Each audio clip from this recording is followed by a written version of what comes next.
ఏమంటున్నావు ఇంట్లో? నువ్వు కాలేజ్ పోకు అన్నాడు. దేనికి అంటే నేను రేపు నేను తీసుకోపోతే పోలీస్ స్టేషన్ లో సైన్ పెట్టు, అన్న టార్చర్ చేస్తున్నా అని చెప్పేసి నేను మిగతాది ఏం రాపియాలో నేను అది రాపిస్తాను మా డాడీ అంటుంది. అంటే ఇప్పుడు టార్చర్ చేపిస్తాను చెప్పి సైన్ పెట్టడం ఏంటి కాదు. ఇప్పుడు నీ మీదికి రావాలని చూస్తున్నారు అంతే. నా మీదికా?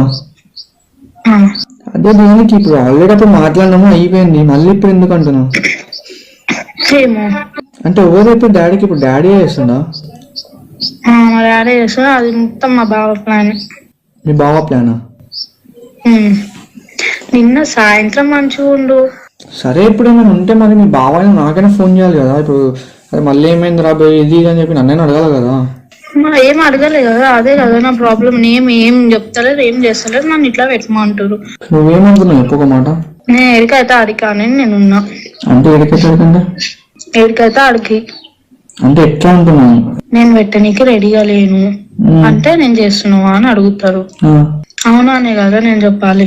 అందుకే నేను నిన్న అడుగుతున్నా నువ్వేమనుకుంటున్నావు అనేసి. ఏమనుకుంటా నాకు ఏం అర్థమైతే ఫస్ట్ ఆఫ్ ఆల్. ఇప్పుడు నేను అది పెట్టిన అనుకో సీదా మీ ఇంటికి వస్తారు, ఇట్లా చెప్పింది మా పిల్ల అనేసి. మరి నేను ఏం చేయాలి? నేను పిచ్చిదాన్ని మధ్యలో. డాడీని అడగొచ్చు కదా, ఏమైంది డాడీ మళ్ళీ ఎందుకు ఇట్లా చేస్తారు? అడిగినా ఏం లేదు, నువ్వు వచ్చి సైన్ పెట్ట అంతే. ఏమని సైన్ పెట్టమంటాడు డాడీ? వాళ్ళంతా రాసి పెడతారంట, నువ్వు ఉత్తే అవును నన్ను టార్చర్ చేస్తున్నావు అని చెప్పి నువ్వు సైన్ పెట్టు అంతే.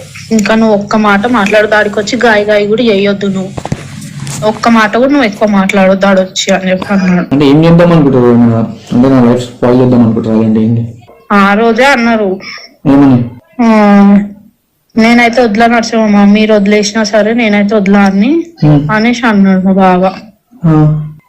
అంటే నన్ను కూడా అన్నాడు, మీరేమన్నా చేసుకోరి, నేనైతే ఇద్దరిని వదిలా, ఇద్దరిని చంపేస్తా అని అన్నాడు. అయితే నేనన్నా అవును మీకు మనుషుల మీద ఎప్పుడు ఉందని, ఇప్పుడు మీకు అసలు మనుషులు అంటేనే విలువలేదు మీ ముఖాలకి అని నేను ఒర్రినా. ఏమంటలేదు.